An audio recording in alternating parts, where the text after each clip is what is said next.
अचानक आधी रात को महक को अपने बेडरूम का दरवाजा खटखटाने की आवाज सुनाई दी। महक तुरंत उठकर बैठ गई। महक के साथ ऐसा पहली बार हुआ था कि उसे खिड़की की बजाय दरवाजे पर दस्तक सुनाई दी थी। उसकी नजर अचानक दीवार पर लगी हुई घड़ी पर चली गई। उसने देखा रात के 3 बज रहे थे। तभी उसके कानों में अनंत की आवाज टकराई। दरवाजा खोलो, मैं हूँ महक। महक अपनी आंखों को मसलकर इधर उधर देखने लगी कि कहीं वो फिर से तो सपना नहीं देख रही। लेकिन उसके कानों में फिर से अनंत की आवाज टकराई। दरवाजा खोलो महक। महक को अब यकीन आ गया था कि वो सपना नहीं बल्कि सच था। उसने देखा कि उसकी दोस्त निधि गहरी नींद में सो रही थी।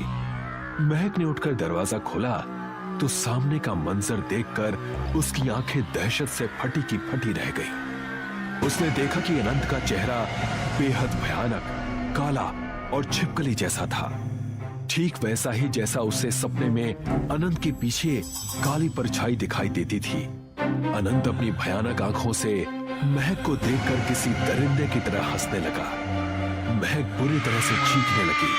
महक के चीखने से निधि अचानक हड़बड़ाकर उठकर बैठ गई, मगर सामने उस भयानक चेहरे को देखकर निधि के गले से भी जोरदार चीख निकल गई।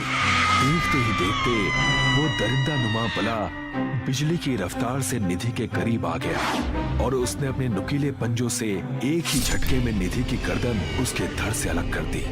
निधि एक भयानक चीख के साथ फर्श पर गिर पड़ी।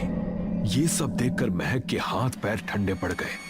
महक अपना सर दीवार पर मारने लगी कि तभी उसके कानों में उस भयानक दरिंदे की भारी आवाज टकराई।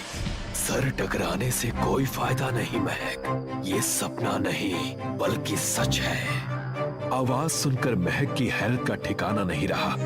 वो आवाज किसी और की नहीं बल्कि उसके पति अनंत की थी, जो वहशी मुस्कान लिए हुए महक की ओर देख रहा था। महक कपकपाती हुई बोली, कौन हो तुम? तुमने मुझे पहचाना नहीं? मैं तुम्हारा पति हूँ। नहीं, तुम मेरे पति नहीं हो सकते। तुम कोई शैतानी दरिंदे हो।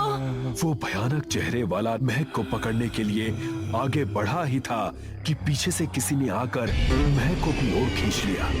महक ने देखा तो वो कोई और नहीं बल्कि उसी मंदिर का पंडित था, जिनके हाथ में एक अद्भुत त्रिशूल था। पंडित को देखकर उस दरिंदे की आंखें और ज्यादा भयानक हो गई।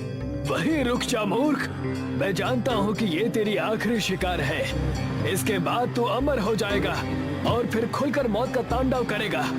चाहता तो मैं इस लड़की को दोपहर में ही तेरे बारे में बता देता, लेकिन मैं जानता था कि ये मेरी बात पर यकीन नहीं करेगी। मैं जानता था कि आज अमावस की रात है और आज की रात तू इसकी बलि जरूर लेगा। तूने इस बेचारी की दोस्त को भी मार डाला, इसने क्या बिगाड़ा था तेरा? पंडित की बात सुनकर महक फटी फटी आंखों से पंडित की ओर देखकर बोली, हाँ? ये सब क्या है पंडित जी? तुम्हारा पति एक शैतान है, एक दरिंदा है बेटी, वही दरिंदा जिसके बारे में मैंने तुम्हें बताया था।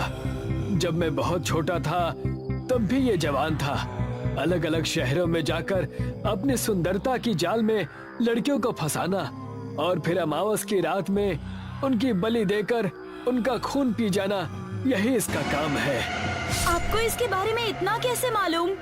क्योंकि मेरी बहन को भी अपने प्यार में फंसाकर इस दरिंदे ने इसी जगह मारा था। तब मेरी बात पर किसी ने यकीन नहीं किया था। तभी उस भयानक दरिंदे ने बिजली की रफ्तार से आकर अपने पंजे उस पंडित के सीने में गाड़ दिए। लेकिन पंडित ने अपनी पूरी ताकत से त्रिशूल उसके सीने में गाड़ दिया और देखते ही देखते उसके शरीर में आग लग गई।